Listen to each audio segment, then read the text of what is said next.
So we'll take a few questions if that's okay for you. Okay. Donc on va vous... We're going to take a few questions. If there are any questions in the room, there will be microphones going around, so don't hesitate to raise your hand if you have a question. I see one question at the very top, and I do have a few of them too. But if you have questions, I'll give you the floor.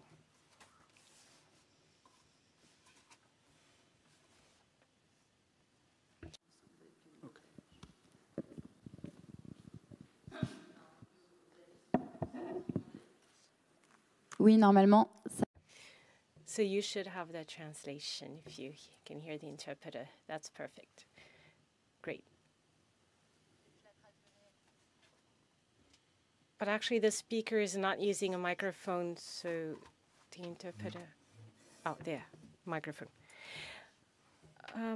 Some people accept to have buildings in which you can really see your neighbor, so very close buildings that are separated from one another. And as you were saying earlier, you can be 1 meter away from your neighbor, having a window 1 meter away from your neighbor in Japan. But for us in Europe, this is quite surprising. What is the cultural notion with family and the notion of intimacy? C'est en train d'être traduit, je crois. Okay. Well, I must say, I mean, cultural considerations are very important. But my claim is that we tend to exaggerate cultural difference, especially in the case of Japan. So after 20 years, I would say we are not so different. But maybe, you know, I have changed. But anyway, I would say I didn't have time to show it, but they have developed very, I would say, delicate means in order to create that privacy. And thanks to the gap space. So the gap spaces between houses are often inhabited by small micro gardens that create filters between people. And also, you have like traditional devices like the sudare, which is like these bamboo kind of screens that you might have seen. So they are creating multiple layers of screens, greenery, and also I would say there are like many micro negotiations happening here. So I have been involved, in fact, in some projects, and before building a new house, one of the things that as an architect I had to do was to greet all my neighbors and telling them, explaining how the project is going to be. And one of the neighbors asked me to change the position of a window because of privacy. And this is a kind of quite common practice in Tokyo, in these neighborhoods. So I think there is a kind of I mean, privacy is as important for Japanese as it is for us, European. I include myself. I'm from Spain. I think we are very private also. But they have developed this culture of micro-negotiations. So it's not like you are, by right, you can do almost anything, but you are kind of, your responsibility towards the community makes you feel as an architect, you might change the position of a window if someone is complaining. And also they have these kind of amazing devices to keep the privacy. So I would say they manage to keep the privacy, but that doesn't mean that there are no conflicts at all. Of course, there are some conflicts, but I think, I mean, one of them, I mean, I've been living in this kind of areas, and I would say privacy is not an issue. It's not an issue. Thank you so much. I think there's another question here. Ça marche? Ouais. This sense of public good and respect of others is not another condition for the success of this kind of spontaneous urban development. Because I come from Peru, and in Peru this lack of law and law enforcement is usually used as an opportunity to cheat and to, I mean, sometimes own public space instead of finding a way of making a public space that is interesting for everyone. Yeah, I mean, it's, I think, well, this goes a little bit beyond the kind of, I'm basically analyzing spatial patterns. So it's, maybe this goes into the world of anthropology, etc. But I would say that there are certain spatial patterns that incentivize a sense of community, a sense of responsibility, and other spatial patterns that kind of, I wouldn't say provoke, but facilitate cheating, I would say. And this is, for example, quite known from the history of modernism, in which we saw many housing projects all over the world, in which, you know, they were kind of creating situations in which cheating and even like small crime was possible. So I would say, for example, cheating is quite difficult when you have a very visible situation on the city. I mean, it's obvious. I don't know what kind of cheating you are thinking of, but for example, let's imagine that you are obviously doing something which is illegal. In this kind of situation of small houses, if you are talking specifically about these neighborhoods, it would be quite obvious, in principle, from the exterior, right? Yeah. So I would say, I don't have like a kind of a magic solution for that, but I would say that as architects and planners, our activity could be also contributing to improving the sense of community and decreasing this kind of situation in which cheating is easy. Yeah, that would be my reply to that. Thank you. Il y avait une autre question ici. Thank you. There was another question over there. The microphone is coming. And there was another question, actually. Maybe we can take both questions and then you can answer both at the same time. Fouchier from Aix-Marseille. Thank you very much. It was very stimulating.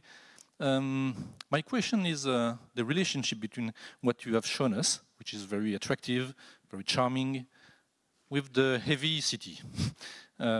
These kind of districts are just next, very dense, high buildings, the Shinjuku, Shibuya. These places linked each other from the center, from the periphery. They depend from each other. You can't have such districts in a megapolis like Tokyo if you have only these districts. So it would be very interesting for us to listen to you. How are they combined? The weight compared from these districts with the rest of the megapolis. It may be like, I'm sorry, it's a French reference, like Amélie Poulain. French people will understand. A very charming thing, but maybe not at the scale of what we need in such big megapolis. But the demography in Tokyo is stabilizing or maybe decreasing. So that may change also the context, but please, can you give some precisions? Peut-être on va prendre la question qui est juste. And we'll take the next question before we answer, if you don't mind this, we will keep it within our time frame. Oui, bonjour. Yes, I'm a city planner, and I would like to know how Japanese developers are prevented from adding small plots to make a big one, because from what you said, this rule is, there's a very light, there are very light rules, so maybe real estate property appetite could be enticing to use small plots and make big ones. So how is this prevented in Tokyo?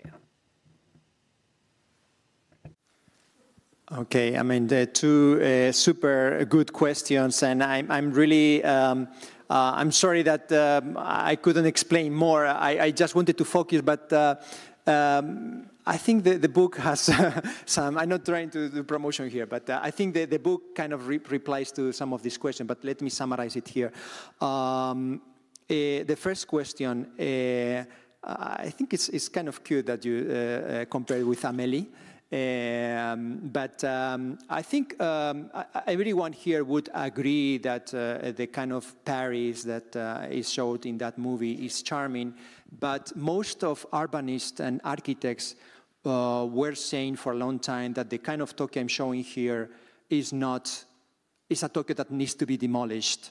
So I think that's a very important point. I think everyone would agree that Le Corbusier plan to demolish Paris in his project I think it was 1925, there was a project to demolish Paris. I think everyone knows we really love Paris. We want to keep Paris. But in the case of Tokyo, no. And this connects with the second question, because actually large developers are trying to demolish this kind of Tokyo.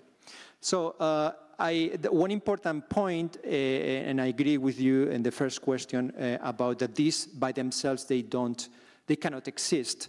And this is because of the amazing public network infrastructure. And I think this is something that since it's almost quite known, like there are like so many documentaries and books about that part of Tokyo. I didn't emphasize it enough maybe today and in the book, but yeah, Tokyo has an incredible like hard part of infrastructure, railway, which works in a very redundant, works in an excellent way. So this is supported by that infrastructure. And I think the beauty of living in Tokyo is that you can have both worlds. You can have the Amélie world, and if you take a train almost from anywhere in the 23 wards, in, let's say, maximum 35 minutes, you can be in the, let's say, Blade Runner world. Yeah, of super high density and amazing kind of landscapes like skyscrapers. So infrastructure is what allows Blade Runner and Amélie happening almost at the same time. And I think this is the beauty of Tokyo. And regarding the second question, the last chapter of the book is dedicated to reply to that question. Because as you mentioned, developers, I mean, the main reason why developers didn't manage to change this kind of small scale is because the property was so small. I mean, the land plots are so small, and people in Japan are so attached to their land that it is quite difficult to buy land and merge land. So what is happening now is since the year 2000, there have been like a new wave of regulations or deregulations, depends on how you want to think about it, in which developers have almost complete freedom in order to buy those areas and create super high buildings on them, replacing them. And maybe some of you have been to Tokyo, places like Roppongi Hills, Tokyo Midtown, recently Azabudai Hills. These are completely new areas of towers and shopping malls which are replacing this kind of world. And I think this is a situation in which, it's a situation in which even though this is supposed to be the result of market forces, and therefore we consider it also as a kind of emergent thing, the problem is that only few actors are active in that world. I mean, basically there are like 4 major developers in Tokyo, which are changing the city.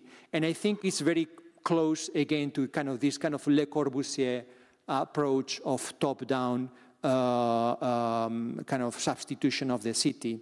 It doesn't matter if this top-down, strong, heavy-handed development is done by the government or if it's done by large-scale redevelopments. By the end, the results are also almost the same. So now that the developers, with the help of this new regulation or deregulation, have the capacity to merge plots and do this kind of redevelopments, maybe it's time for Tokyo and for architects in Tokyo and planners to be more aware of the positive side of what they have and try to somehow keep it, maybe by reconsidering current regulation and try to kind of keep or combine new developments with the existing rather than this kind of cataclysmic top-down approaches that are what authorities are defending, and of course developers are also defending. Merci beaucoup. Thank you so much, Jorge. Thank you. Okay, thank you. Thank you very much.